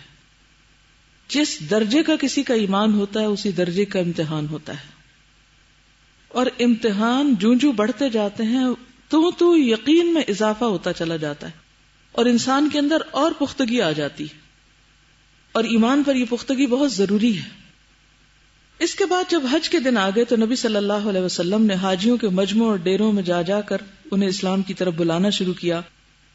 آپ فرماتے یا ایھا الناس قولوا لا الہ الا اللہ تفلحوا، لوگو لا الہ الا اللہ کہو کامیاب رہو گے۔ یہ جو بات ہے نا کہ آپ صلی اللہ علیہ وسلم لا الہ الا اللہ کہتے تو ایک دفعہ نہیں بار بار کہتے تھے، تو دو چیزیں ملتی ہیں، ایک تو لا الہ الا اللہ کی تکرار ہوتی تھی اور دوسرے قرآن کی آیات سناتے تھے۔ جب کبھی آپ لوگوں کو اللہ کی بات بتائیں تو ان دو چیزوں پہ فوکس کریں۔ اس میں حضرت ربیعہ کی روایت ہے کہ میں نے نبی صلی اللہ علیہ وسلم کو ذوالمجاز نامی بازار میں لوگوں کے سامنے اپنی دعوت پیش کرتے ہوئے دیکھا کہ اے لوگو لا الہ الا اللہ کہہ لو تاکہ تم کامیاب ہو جاؤ۔ وہ گلیوں میں داخل ہوتے جاتے اور لوگ ان کے گر جمع ہوتے جاتے، کوئی ان سے کچھ نہیں کہہ رہا تھا، خاموش تھے، اور آپ صلی اللہ علیہ وسلم خاموش ہوئے بغیر اپنی بات دہرا رہے تھے، بار بار کہہ رہے تھے، ایک ہی بات کی تکرار کر رہے تھے، یا ایھا الناس قولوا لا الہ الا اللہ تفلحوا، قولوا لا الہ الا اللہ تفلحوا، قولوا لا الہ الا اللہ تفلحوا، قولوا لا الہ الا اللہ تفلحوا۔ تو اصل پیغام کیا ہے؟ لا الہ الا اللہ۔ اور ادھر ابو لہب کا حال کیا تھا کہ وہ آپ کے پیچھے پیچھے لگا رہتا، جھٹلاتا جاتا، تکلیف پہنچاتا، اور کیا کہتا تھا کہ یہ تمہیں اپنے دین سے بہکا دے گا۔ اور صرف ابو لہب نہیں، ایک اور جگہ پر آتا ہے کہ ابو جہل بھی۔ بنو مالک بن کنانہ کے ایک شخص سے مروی ہے کہ میں نے نبی صلی اللہ علیہ وسلم کو ذو المجاز کے بازار میں چکر لگاتے ہوئے دیکھا، یعنی آپ بازار جاتے اور آپ گھومتے جاتے اور لوگوں کو جیسے پچھلی حدیث میں آیا کہ لا الہ الا اللہ کہتے، اور ابو جہل مٹی اچھالتے ہوئے کہتا جا رہا تھا، لوگوں یہ کہیں تمہیں تمہارے دین سے نہ بہکا دیں۔ تو ابو لہب کے علاوہ ابو جہل بھی یہی کام کر رہا تھا، یہ چاہتا ہے کہ تم اپنے معبودوں کو اور لات و عزا کو چھوڑ دو، لیکن نبی صلی اللہ علیہ وسلم اس کی طرف توجہ نہ فرماتے، کیونکہ آپ کو کیا حکم ہوا تھا؟ اعرض عن المشرکین، اپنا کام کرتے جاؤ، وہ جو کہتے ہیں کہتے رہیں، جو کرتے ہیں کرتے رہیں۔ اس طرح اس حج سے جب حجاج واپس ہوئے تو پورے عرب میں نبی صلی اللہ علیہ وسلم کا چرچا پھیل گیا۔ مقابلے کی مختلف تدبیریں۔ حج کے بعد جب قریش اپنے گھروں کو واپس آ کر مطمئن ہو چکے تو انہوں نے اس مسئلے کے مکمل حل کی طرف توجہ دی اور غور و فکر اور باہمی مشورے سے کئی تدبیریں طے کی، جن کے متعلق ان کا اندازہ تھا کہ ان سے اسلامی دعوت کا کام تمام کیا جا سکتا ہے۔ یہ تدبیریں مختصراً یہ ہیں: نمبر 1، ہنسی اڑانا اور تحقیر و استہزاء کی روش اپنانا۔ اس کا مقصد یہ تھا کہ رسول اللہ صلی اللہ علیہ وسلم اور مسلمانوں کے حوصلے ٹوٹ جائیں۔ یہ ایک بڑا نیچرل سے ری ایکشن ہوتا ہے کہ آپ اگر کوئی بات کر رہے ہوں یا کوئی کام کرنے لگے اور کوئی آپ پہ ہنس پڑے تو آپ کیا کرتے ہیں؟ کام کو ادھر ہی چھوڑ دیتے ہیں۔ تو یہ بھی ایک حربہ ہوتا ہے کام چھڑانے کا۔ عموماً دیکھا جاتا ہے کہ بچے بات کرتے کرتے اگر کوئی ہنس پڑے تو ادھر ہی بات روک دیتے ہیں۔ چنانچہ وہ آپ صلی اللہ علیہ وسلم کے بارے میں کہتے، اس پر جادو کر دیا گیا ہے، شاعر ہے، پاگل ہے، کاہن ہے، اس کے پاس شیطان آتا ہے، جادوگر ہے، جھوٹا ہے، گھڑنتیا ہے، بناوٹی ہے وغیرہ، گھڑ کے باتیں پیش کی ہیں۔ جب آپ کو آتے جاتے دیکھتے تو غصے اور انتقام کی نظر سے یوں دیکھتے گویا کھا جائیں گے، اور حقارت آمیز لہجے میں کہتے، یہی ہے جو تمہارے خداؤں پہ انگلی اٹھاتا ہے۔ کمزور صحابہ کو دیکھتے تو کہتے، یہ لو تمہارے پاس زمین کے بادشاہ آ گئے، ارے یہی ہیں جن پر اللہ نے ہم سب کو چھوڑ کر احسان کر دیا، ان کا نقشہ اللہ نے یوں کھینچا ہے۔ ان الذين اجرموا كانوا من الذين آمنوا يضحكون واذا مروا بهم يتغامزون واذا انقلبوا الى اهلهم انقلبوا فكهين وَإِذَا رَأَوْهُمْ قَالُوا إِنَّ هَؤُلَاءِ لَضَالُّونَ۔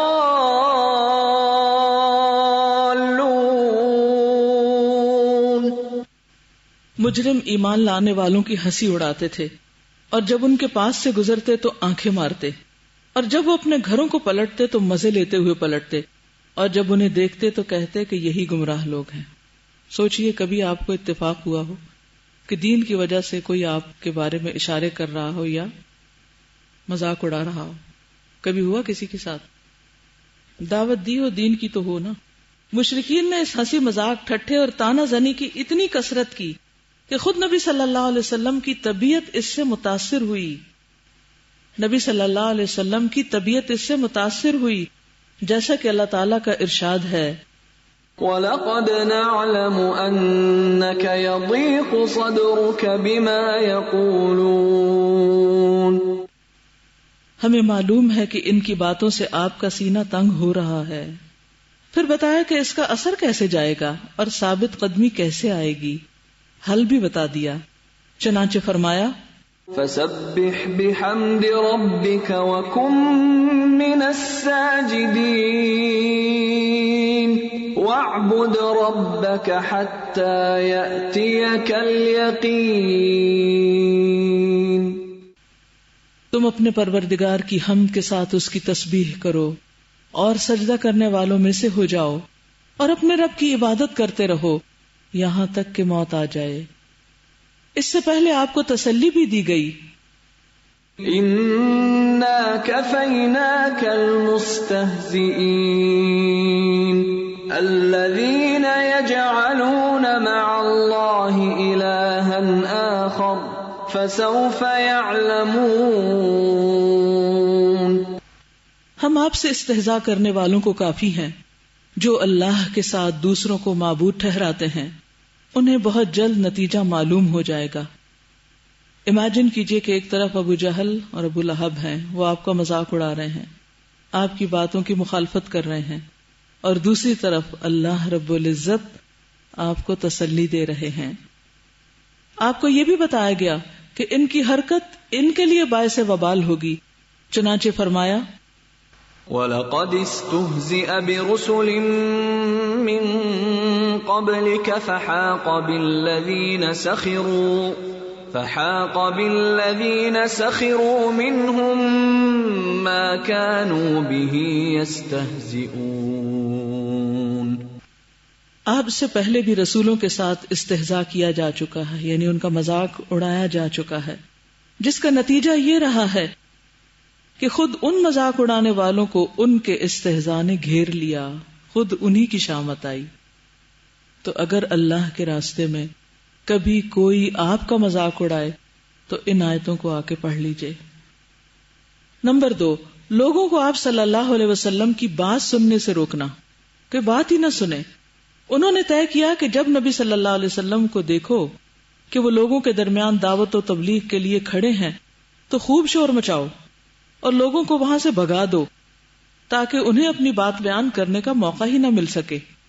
مشرکین نے اس تجویز پر عمل کرنے کی ایک دوسرے کو خوب تاکید کی اور بڑی سختی اور پختگی سے اس پر عمل بھی کیا، چنانچہ ان کے مجمع عام میں نبی صلی اللہ علیہ وسلم کو تلاوت قرآن کا جو پہلا موقع مل سکا وہ نبوت کے 5ویں برس رمضان کے مہینے میں ملا۔ یہ بھی ڈیٹ نوٹ کر لیجئے، مجمع عام میں نبی صلی اللہ علیہ وسلم کو تلاوت قرآن کا جو پہلا موقع ملا وہ نبوت کے 5ویں سال رمضان کے مہینے میں ملا۔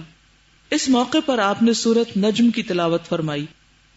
معاملہ اس قدر سخت تھا کہ نبی صلی اللہ علیہ وسلم جب نماز میں قرآن کی تلاوت فرماتے اور یہ تلاوت زیادہ تر رات کو تہجد کی نماز میں ہوا کرتی تو یہ لوگ قرآن کو، اس کے اتارنے والے کو اور اسے لانے والے کو گالیاں دیتے، چنانچہ اللہ نے حکم دیا وَلَا تَجْهَرْ بِصَلَاتِكَ وَلَا تُخَافِتْ بِهَا وَابْتَغِ بَيْنَ ذَلِكَ سَبِيلًا۔ اپنی نماز نہ بہت اونچی آواز سے پڑھو نہ بالکل دھیمی آواز سے، بلکہ بیچ کا راستہ اپناؤ۔ یعنی یہ سن کے اگر گالیاں دیتے ہیں تو آپ اپنی آواز کو دھیما کر لیں۔ اسی تدبیر کا ایک حصہ یہ تھا کہ نضر بن حارث ہیرا گیا، ہیرا عراق کا علاقہ ہے، اور شام گیا، اور وہاں سے لوک کہانیاں دارا و سکندر اور رستم اور اسفندیار کے قصے سیکھ کر آیا، اور جہاں مجلس جمتی داستان شروع کر دیتا اور لوگوں کو موقع ہی نہ دیتا کہ وہ نبی صلی اللہ علیہ وسلم کی بات سن سکیں۔ اگر پتہ چلتا کہ کسی مجلس میں بیٹھ کر آپ نے کچھ واضح نصیحت کی ہے تو آپ کے ہٹتے ہی ٹپک پڑتا اور قصے کہانیاں سنا کر کہتا کہ آخر محمد کی بات کیوں کر مجھ سے اچھی ہے، دیکھو وہ کیا سنا رہے اور میں تمہیں کیا بتا رہا ہوں۔ تو وہ سارا اثر زائل کرنے کی کوشش کرتا۔ اس کے بعد اس نے ایک قدم اور آگے بڑھایا، گانے بجانے والی لونڈیاں خریدی، اور جس کے متعلق سنتا کہ وہ اسلام کی طرف مائل ہے تو اسے کسی لونڈی کے پاس لے جا کر اس لونڈی سے کہتا کہ اسے کھلاؤ پلاؤ اور گانے سناؤ، اور اس شخص کو سمجھاؤ کہ محمد جس بات کی طرف بلا رہے ہیں یہ اس سے بہتر ہے۔ اللہ نے اسی بارے میں یہ آیت نازل کی، وَمِنَ النَّاسِ مَن يَشْتَرِي لَهْوَ الْحَدِيثِ لِيُضِلَّ عَن سَبِيلِ اللَّهِ بِغَيْرِ عِلْمٍ وَيَتَّخِذَهَا هُزُوًا أُولَئِكَ لَهُمْ عَذَابٌ مُهِينٌ۔ بعض لوگ کھیل کی بات خریدتے ہیں تاکہ علم کے بغیر اللہ کی راہ سے گمراہ کریں، اور اسے مذاق بنائیں. ایسے لوگوں کے لیے رسوا کن عذاب ہے. شکوک و شبہات پیدا کرنا اور پروپیگنڈے کرنا. اس میدان میں قریش نے بڑی سرگرمی دکھائی اور بڑا تفنن اختیار کیا. چنانچہ وہ قرآن کے بارے میں کبھی کہتے کہ یہ محض اوٹ پٹانگ خواب ہے جسے محمد رات کو دیکھتے ہیں اور دن کو تلاوت کرنے لگتے ہیں. کبھی کہتے کہ انہوں نے خود اپنی طرف سے گھڑ لیا ہے، کبھی کہتے کہ انہیں ایک انسان سکھاتا ہے، کبھی کہتے کہ یہ محض جھوٹ ہے جسے لوگوں کی مدد سے انہوں نے گھڑا ہے، یعنی سب مل جل کے گھڑتے ہیں. کبھی کہتے کہ یہ تو پہلوں کے افسانے ہیں جنہیں انہوں نے لکھوا لیا ہے اور اب یہ ان پر صبح و شام تلاوت کیے جاتے ہیں. کبھی کہتے کہ ان کے پاس ایک جن یا شیطان ہے جو اسی طرح قرآن لے کر اترتا ہے جیسے کاہنوں پر جن و شیاطین اترا کرتے ہیں. اللہ تعالیٰ نے جواب میں فرمایا هل انبئكم على من تنزل الشياطين تنزل على كل افاك اثيم. میں بتاؤں شیطان کس پر اترتے ہیں؟ وہ ایسے لوگوں پر اترتے ہیں جو پکے جھوٹے اور گناہگار ہوں. یعنی شیطان صرف ایسے ہی انسانوں پر اترتے ہیں جو جھوٹے ہوں، بدکار ہوں، گناہوں میں لت پت ہوں. جبکہ میں ایسا انسان ہوں کہ تم نے مجھے کبھی کوئی جھوٹ بولتے نہیں سنا اور نہ مجھ میں کسی طرح کی کوئی برائی اور بدکاری پائی. پھر یہ کیوں کر ہو سکتا ہے کہ قرآن شیطان کا اتارا ہوا ہو؟ کبھی کہتے ہیں کہ نبی صلی اللہ علیہ وسلم کو ایک قسم کا جنون ہو گیا ہے جس کے اثر سے وہ عجیب و غریب قسم کے معنی اور مطالب سوچتے ہیں، یعنی نئی نئی باتیں گھڑ کے لے آتے ہیں اور انہیں نہایت عمدہ قسم کے الفاظ میں ڈھال دیتے ہیں جیسے شعراء اپنے اشعار ڈھالا کرتے ہیں. لہٰذا وہ شاعر ہیں اور ان کا کلام شعر ہے. اللہ تعالیٰ نے اس کے جواب میں فرمایا وَالشُّعَرَاءُ يَتَّبِعُهُمُ الْغَاوُونَ أَلَمْ تَرَ أَنَّهُمْ فِي كُلِّ وَادٍ يَهِيمُونَ وَأَنَّهُمْ يَقُولُونَ مَا لَا يَفْعَلُونَ. شعراء کی پیروی بہکے ہوئے لوگ کرتے ہیں. تم دیکھتے نہیں کہ وہ ہر میدان میں بھٹکتے پھرتے ہیں اور ایسی باتیں کہتے ہیں جنہیں کرتے نہیں. مطلب یہ کہ یہ تین باتیں شعراء کی خصوصیات میں داخل ہیں اور ان میں سے کوئی بات بھی نبی صلی اللہ علیہ وسلم میں نہیں پائی جاتی. چنانچہ جو لوگ آپ کے پیروکار ہیں وہ اپنے دین میں، اپنے اخلاق میں، اپنے کردار میں، اپنے تصرفات میں، اپنے معاملات میں، غرض ہر بات میں صحیح راستے پر ہیں، راست باز ہیں، پرہیزگار ہیں اور نیکوکار ہیں. ان کو یعنی یہ لوگ جو آپ کے پیروکار ہیں ان کو کسی معاملے میں بہکاوا اور گمراہی چھو کر بھی نہیں گزری. پھر نبی صلی اللہ علیہ وسلم شاعروں کی طرح ہر وادی میں ہاتھ پاؤں بھی نہیں مارتے پھر رہے، بلکہ آپ کی دعوت و تبلیغ کا ایک خاص میدان ہے، ایک خاص سبجیکٹ ہے. آپ صلی اللہ علیہ وسلم ایک اللہ، ایک دین اور ایک راستے کی طرف بلا رہے ہیں. اس کے علاوہ آپ وہی بات کہتے ہیں جسے کرتے بھی ہیں اور وہی کام کرتے ہیں جسے کہتے بھی ہیں، یعنی آپ کے قول و فعل میں کوئی تضاد نہیں. لہٰذا آپ کو شعر و شاعری سے کیا نسبت اور شعر و شاعری کو آپ سے کیا نسبت؟ پھر بحث اور کٹ حجتی، یعنی لوگ مختلف طریقے اختیار کر رہے تھے مخالفت کے. مشرکین کو 3 باتوں پر بہت اچنبھا حیرانگی تھی اور در حقیقت یہی 3 باتیں ان کے اور مسلمانوں کے درمیان دینی اختلاف کی جڑ تھیں. ایک توحید، دوسری رسالت اور تیسری موت کے بعد اٹھایا جانا. یہ تھے جھگڑے کے یا اختلاف کے 3 نکات.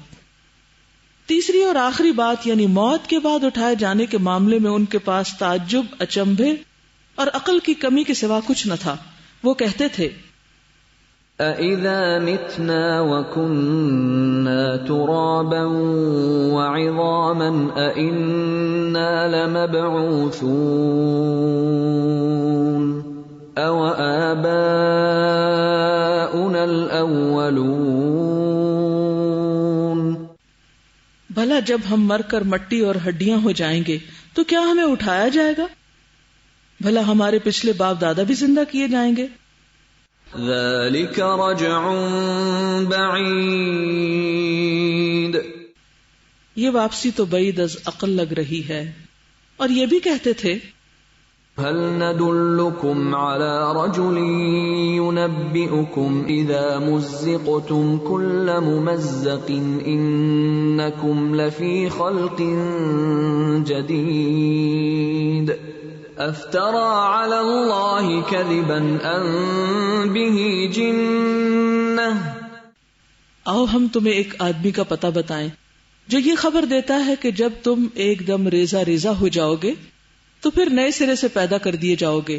سمجھ میں نہیں آتا کہ وہ اللہ پر جھوٹ گڑھ رہا ہے یا پاگل ہے. ان کے ایک کہنے والے نے یہ بھی کہا اموت ثم بعث ثم حشر حدیث خرافت یا ام عمرو. کیا موت آئے گی پھر اٹھائے جائیں گے پھر حشر ہوگا؟ اے ام عمرو، یہ تو خرافات ہیں.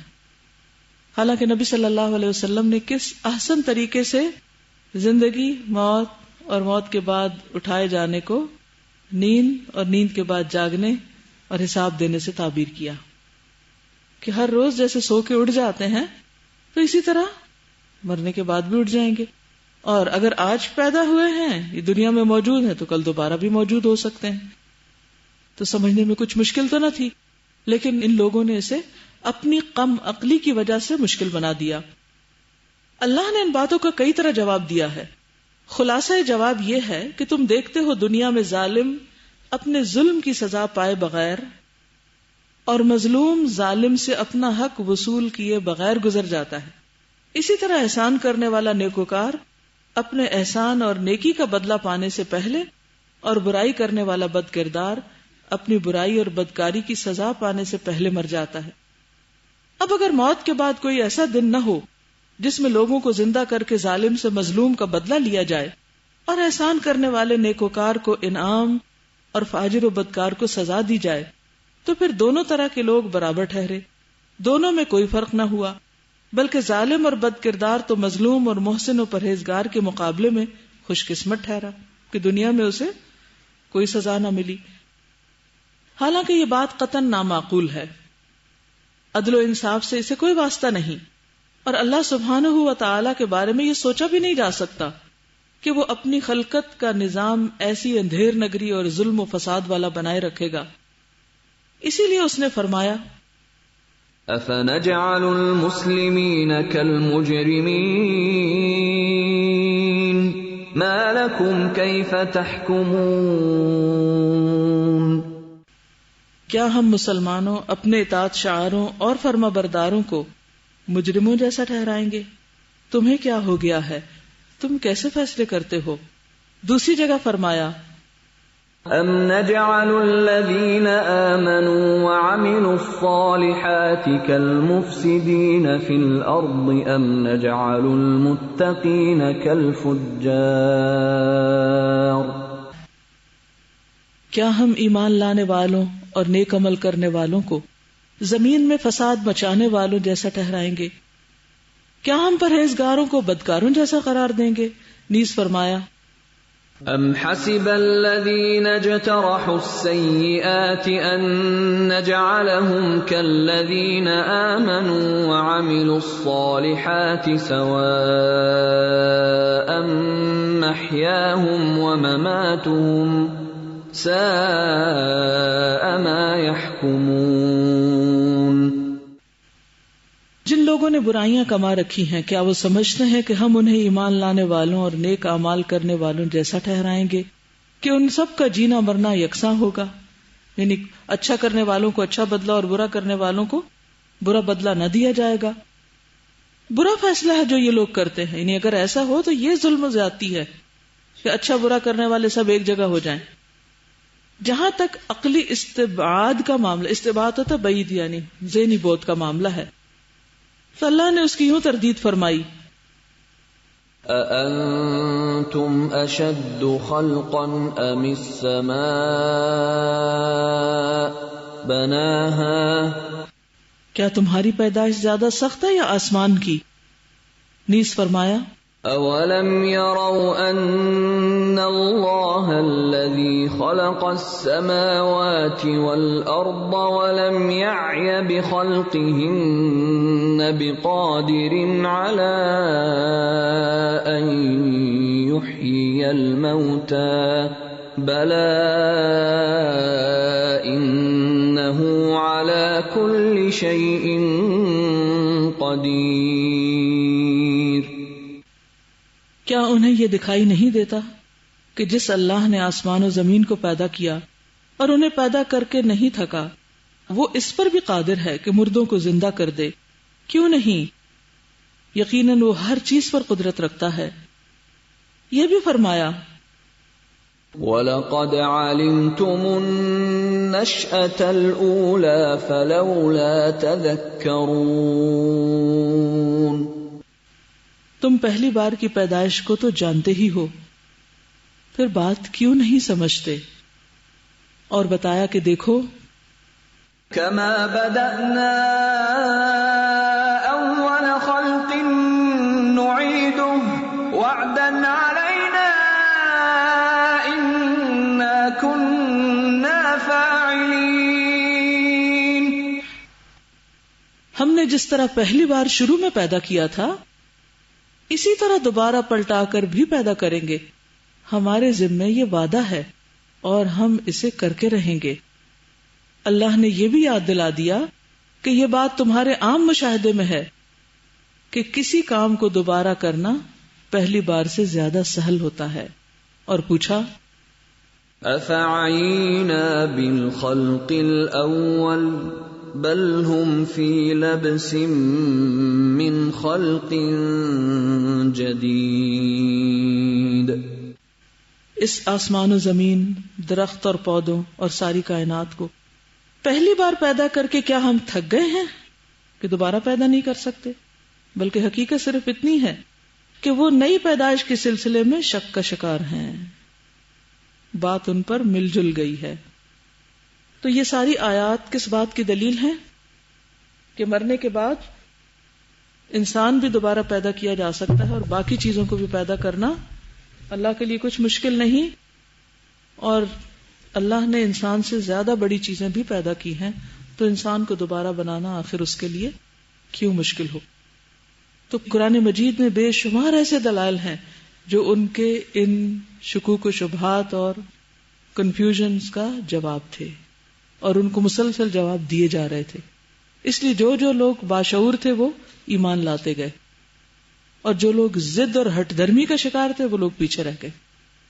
اور آج بھی طریقہ یہی ہے، سنت یہی ہے کہ لوگوں کو سب سے پہلے اللہ، رسول اور آخرت سے جوڑا جائے، یعنی ان کے بارے میں کانسیپٹس کلیئر کیے جائیں، عقیدہ مضبوط ہو، بنیادیں مضبوط ہو۔ جب یہ مضبوط ہو جائے گی پھر سارے احکام ماننا آسان ہو جائے گا۔ لیکن ہم چونکہ پیدائشی مسلمان ہوتے ہیں اور ہم بس سنی سنائی باتوں کو ایز اٹ از لے لیتے ہیں، سوچتے سمجھتے نہیں، اور پھر اس پر ہم جو ہی بڑے ہوتے ہیں، ہوش آتی ہے تو بہت سارے احکامات ہمیں سننے کو مل جاتے ہیں، پھر کسی پہ عمل کرتے ہیں، کسی کو چھوڑ دیتے ہیں۔ تو کھوکھلی بنیادوں کے ساتھ پھر انسان کے عمل میں بھی پختگی نہیں ہوتی۔ تو جن لوگوں نے واقعی سوچ سمجھ کے دین قبول کیا تھا، پھر وہ صرف ایمان نہیں لائے، ان کا ایمان یقین میں بھی بدلا، اور انہوں نے پھر اس راستے میں ہر طرح کی تکلیفیں اٹھائیں۔ تو آئندہ ابواب میں آپ یہ بھی دیکھیں گے کہ نبی صلی اللہ علیہ وسلم کے علاوہ باقی لوگوں کو اس راستے میں کیسی کیسی تکلیفات سے گزرنا پڑا۔ صرف ہنسی مذاق ہی نہیں تھا، جسمانی اذیتوں سے بھی گزرنا پڑا، اور اس میں خصوصی طور پر کچھ صحابہ کے نام آتے ہیں۔ انشاءاللہ پھر دیکھیں گے، آج کے لیے اتنا ہی کافی۔ اگر آپ میں سے کوئی کچھ کہنا چاہے، موسٹ ویلکم۔ مجھے آج کے لیسن سے بالکل ایسا لگ رہا تھا کہ جیسے بہت زیادہ دھوپ ہو نا، بہت تیز دھوپ ہو، اور اس میں کہیں چل کے جا رہے ہوں، تو مختلف قسم کے لوگ اگر اس گروپ میں ہوں، جو فوکسڈ ہوگا نا اپنے سفر کی منزل پر کہ اس نے جانا کہاں ہے، تو اس کی نظر اتنی دھوپ پر نہیں ہوگی۔ لیکن جن کو منزل کا اتنا کوئی شوق نہ ہو، یقین نہ ہو، وہ بار بار کہیں گے گرمی کتنی ہے، پسینہ کتنا آ رہا ہے۔ پسینہ اس کو بھی آ رہا ہے جس کو یقین ہے، لیکن فرق فوکس میں ہوتا ہے مجھے فیل یہ ہو رہا ہے کہ جو کچھ بھی مخالفت ہوتی ہے وہ بھی تیز دھوپ اور گرمی کی طرح ہوتی ہے. جو انسان کو، چونکہ انسان ہے نا، اس کو گرمی لگتی ہے جب گرمی ہوتی ہے تو، لیکن وہ اس کو اگنور کر سکتا ہے.